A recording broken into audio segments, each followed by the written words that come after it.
Hello, everyone. My name is John, and today we're going to be talking about the food pyramid and how it has a fingerprint in 2 out of 3 Americans being obese today.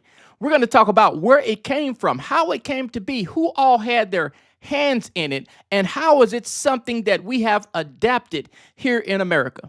I want to show you why the food pyramid is the reason that we as Americans are the unhealthiest nation on earth.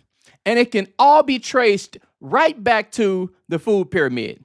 So where did the food pyramid come from? And who was it that decided that we should break from what got us through millennia of evolution and start eating 6 to 11 servings of grains, pasta, rice every single day?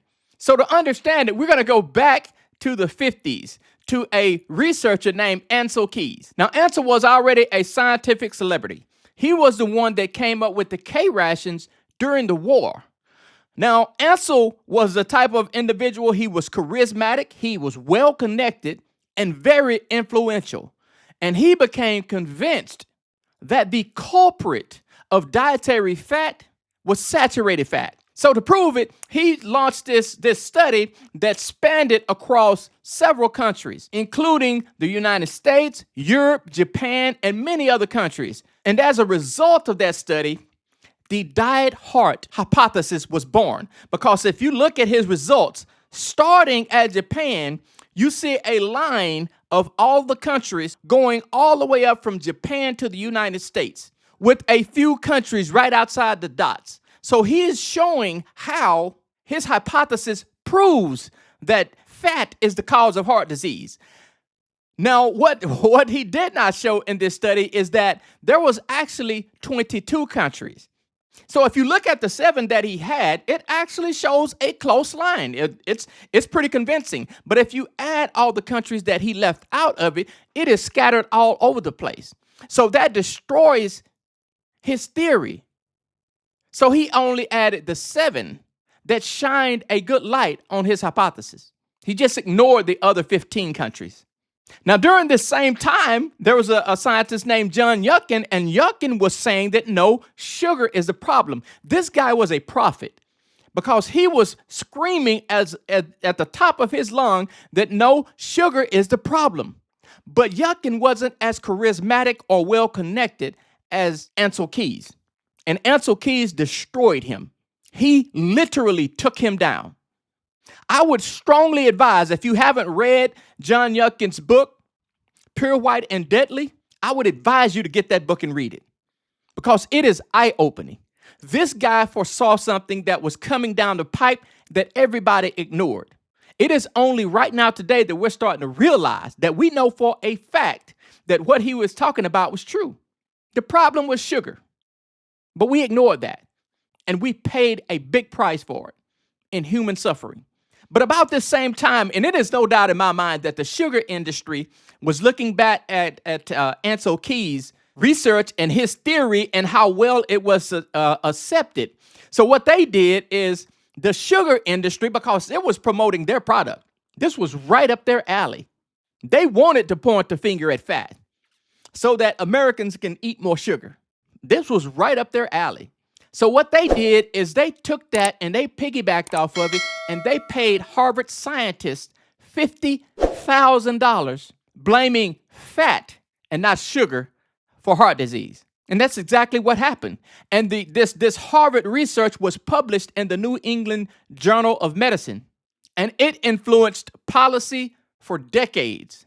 So then in the 1970s, the Senate McGovern Committee came out with their first dietary guidelines. And their recommendations was to cut back on fat and increase intake of carbohydrates, grains, pastas, and breads. This was their recommendation. Why? Because backward looking, Ancel Keys had already had this hypothesis that fat was the problem.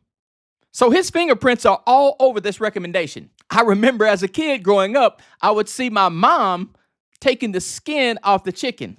Why? Because fat was the boogeyman. Fat makes you fat, which couldn't be further from the truth. But this is what we were told. This is what we were told to do. And so we followed it. So what happened in the grocery store? Shelves were lined with fat-free stuff.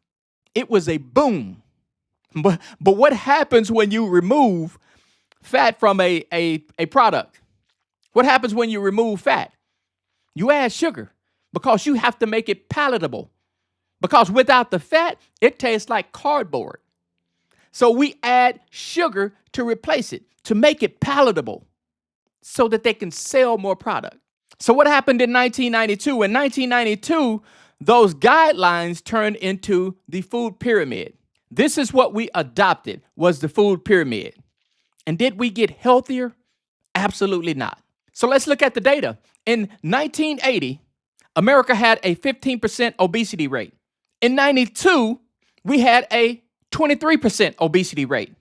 In the year 2000, it was a 31% obesity rate. And in 2020, the obesity rate in America had ballooned to 40%. Now, on the record, I would say that it's a correlation and not a causation. Off the record, it is absolutely a causation. Can you imagine? You walk in the kitchen and there your kid is. He's standing there, and that half a dozen of chocolate chip cookies that was on the plate, only a half of a eaten one is left. The rest of them is gone. He's got chocolate and crumbs all over his mouth and all over his fingers. But you say, you know what? There's a correlation between those cookies being gone and all that evidence around your mouth and on your fingers. But I can't say for sure that you ate them.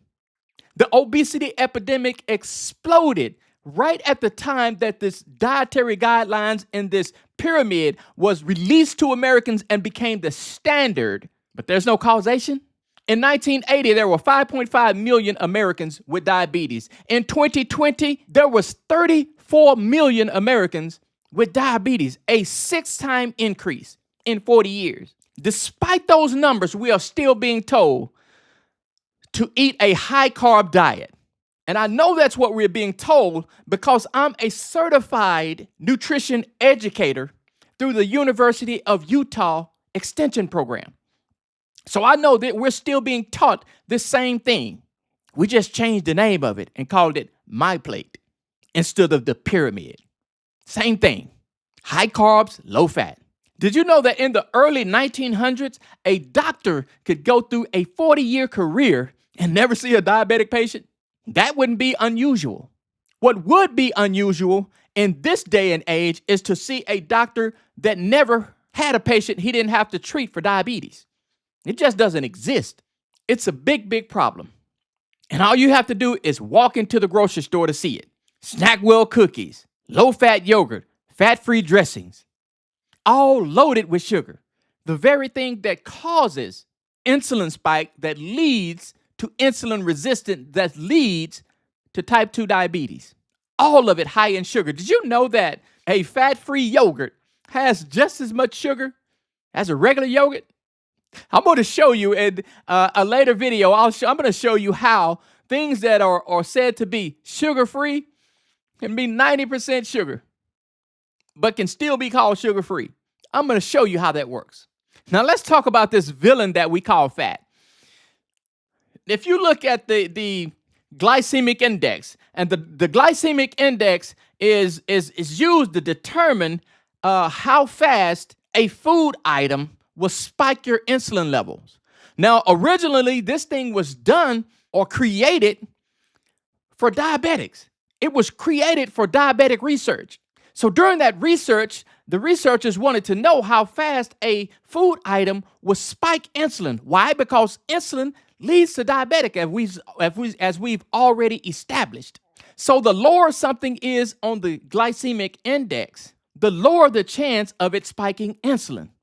You don't want to eat things that's high on the glycemic index that spikes insulin extremely fast. This was why the glycemic index was created. Now, you want to know what one of the lowest things is on the glycemic index? Fat. The thing that we are calling the villain, we want fat-free everything, causes the least insulin spike. Stay away from that thing. Eat all of this sugar that gives you an instant insulin spike. You talk about backwards, but this is what we're taught. Stay away from the thing that's actually healthier for you. Fat doesn't cause fat. Sugar causes fat because sugar spikes insulin, and insulin is going to store it in your fat cells. Our dietary advice is backwards. In all of these other countries that don't follow the American dietary guidelines have half the obesity rate. Half. Because they rejected the American dietary guidelines. So what should you do?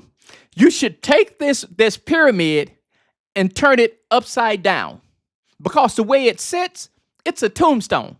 If you turn it upside down and have fats on the base, you're doing good. Meats and proteins, you're doing good. Cruciferous vegetables, you're doing good. Pastas, grains, cereals, at a minimum, you are doing good. We just have it backwards. So that's the truth about the food pyramid. It was just created on flawed science. But to protect yourself, turn that pyramid upside down and you'll be doing yourself a huge favor. So leave a comment in the comments below if you were taught the dietary guidelines or the pyramid in school, the food pyramid in school. Leave a comment in the descriptions below. Like the video, share it with somebody. Join the MAP 30 program. Subscribe to the channel. Thank you for watching. We will see you in the next video. Bye for now.